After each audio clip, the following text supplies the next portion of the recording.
ये है talks news network और आप देख रहे हैं पॉलिटॉक्स, राजनीति का कच्चा चिट्ठा। राजस्थान की 15वीं विधानसभा के 5वें सत्र के तहत दूसरी बैठक शुक्रवार को हुई। इस दौरान विधानसभा में शुक्रवार को कोरोना के बढ़ते संक्रमण पर चर्चा के दौरान जमकर हंगामा हुआ। सदन में पक्ष और विपक्ष इस कदर भिड़े कि मामला तू मैं तक जा पहुंचा, जिसके कारण दोपहर तक में ही विधानसभा की कार्रवाई 3 बार स्थगित करनी पड़ी। विपक्ष ने कोरोना की लड़ाई के दौरान पूरी व्यवस्था का कांग्रेसीकरण करने का आरोप लगाया तो सत्ता पक्ष उखड़ गया। इससे पहले सदन की शुरुआत में विभिन्न मंत्रालयों की प्रतिवेदन सदन की मेज पर रखे गए, साथ ही कई विधेयक ध्वनि मत से पास किए गए। वहीं रुक कर हो रहे हंगामे के साथ चल रही विधानसभा की कार्रवाई को शाम को 24 अगस्त 11 बजे तक के लिए स्थगित कर दिया गया। सदन में कोरोना के खिलाफ जंग में आयुर्वेद चिकित्सा के बारे में बोलते हुए रघु शर्मा ने कहा कि राजस्थान में जब से कोरोना आया है, हमने 30 लाख से ज्यादा लोगों को काढ़ा पिलाया। एक दवा का दावा हुआ था, इसमें भी वही कंटेंट है। चिकित्सा मंत्री डॉक्टर रघु शर्मा ने सदन को बताया कि पहला केस आने के बाद से मुस्तैदी से इसका मुकाबला किया गया। सभी राजनीतिक दलों और विभिन्न वर्गों से चर्चा कर राजस्थान में सबसे पहले 21 मार्च को लॉकडाउन किया गया। डॉक्टर शर्मा ने कहा कि उसके बाद थाली और ताली बजी, दीपक भी जलाए गए।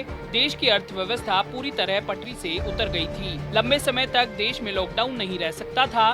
कोरोना से बेहतर मुकाबले के कारण आज हम देश में 13वें नंबर पर हैं। उन्होंने कहा कि मुख्यमंत्री के बेहतर प्रबंधन की वजह से कोरोना से ढंग से मुकाबला किया गया। इससे पहले सदन में चर्चा के दौरान बीजेपी विधायक कालीचरण सर्राफ ने आरोप लगाया कि शुरुआत में मुख्यमंत्री सभी को साथ लेकर चले, लेकिन कोरोना से लड़ने में पूरी व्यवस्था का जो कांग्रेसीकरण किया गया, उसकी कड़े शब्दों में निंदा की जानी चाहिए। कोरोना के इलाज के नाम पर निजी अस्पतालों ने लूट मचा रखी है। विधायक कालीचरण सर्राफ द्वारा कोरोना को लेकर लगाए गए आरोप पर सदन में जमकर हंगामा हुआ। इस दौरान कांग्रेस सरकार में मंत्री प्रताप सिंह खाचरियावास, भाजपा नेता प्रतिपक्ष गुलाब चंद कटारिया और राजेंद्र राठौड़ में जमकर बहस हुई। इसी बीच चिकित्सा मंत्री रघु शर्मा ने कहा कि नेता प्रतिपक्ष के बीपी की जांच कराएं, मुझे इनकी चिंता है। वहीं शांति धारीवाल ने कहा कि कालीचरण सर्राफ आप माफी मांगे या फिर मैं आपको बाहर करने के लिए प्रस्ताव लाऊंगा। जिसके बाद हंगामा और तेज हो गया, जिसके कारण विधानसभा की कार्यवाही आधे घंटे के लिए स्थगित कर दी गई। लेकिन इसके बाद फिर कार्रवाई हंगामे के साथ शुरू हुई और हंगामे के बीच कार्रवाई को दूसरी बार स्थगित कर दिया गया। इसके कुछ देर बाद कुछ सेकंड के लिए कार्रवाई हुई और फिर हंगामे के कारण कार्रवाई को 2 बजे तक स्थगित कर दिया गया। दोपहर बाद शुरू हुई विधानसभा में कोरोना पर चर्चा के दौरान नेता प्रतिपक्ष गुलाब चंद कटारिया ने केंद्र सरकार की ओर से कोरोना काल में मदद के बाद भी राज्य सरकार के रवैये पर नाराजगी जताई। कटारिया ने कहा कि आरोप प्रत्यारोप से काम नहीं चलेगा, हमें मिलकर कोरोना से मुकाबला करना होगा।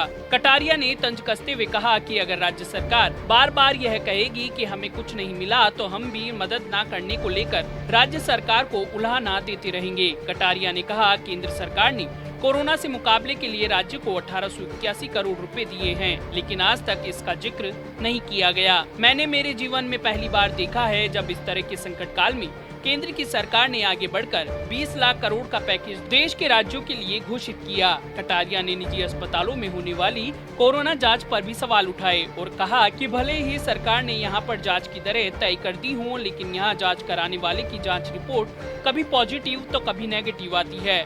गुलाब चंद कटारिया ने सैनिटाइजेशन को लेकर कहा कि जब प्रदेश में कोरोना पॉजिटिव की संख्या सैकड़ों में थी, तब हर जगह सैनिटाइजेशन हुआ करता था और उसकी मशीनें भी दिखती थी, लेकिन अब ना मशीनें दिखती हैं और ना ही सैनिटाइजेशन का काम हो रहा है। आखिर ये लापरवाही क्यों बरती जा रही है? कटारिया ने कहा कि इस महामारी से लड़ने के लिए हमें लोगों की मानसिकता को बदलना होगा।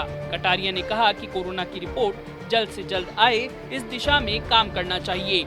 वहीं कोरोना पर बोलते हुए चिकित्सा मंत्री रघु शर्मा ने कहा कि प्लाज्मा थेरेपी बहुत कारगर साबित हुई है। कोरोना पॉजिटिव से नेगेटिव हुए व्यक्ति की एंटीबॉडी से 100% परिणाम रहे हैं। इससे गंभीर मरीजों की भी जान बचाई गई। अब तक 211 मरीजों का प्लाज्मा दिया गया है और सभी ठीक होकर गए हैं। कोरोना होने पर लोगों की मानसिक स्थिति खराब हो जाती है। हमने इसके लिए मेंटल हेल्थ की काउंसलिंग की व्यवस्था की है। 8 मार्च से अब तक राजस्थान में 25 सरकारी और 10 निजी संस्थानों में जांच की सुविधा है। हमारे पास हर दिन 46,000 टेस्ट प्रतिदिन करने की सुविधा भी है। पॉलिटॉक्स ब्यूरो, जयपुर। ये है टॉक्स न्यूज नेटवर्क और आप देख रहे हैं पॉलिटॉक्स, राजनीति का कच्चा चिट्ठा।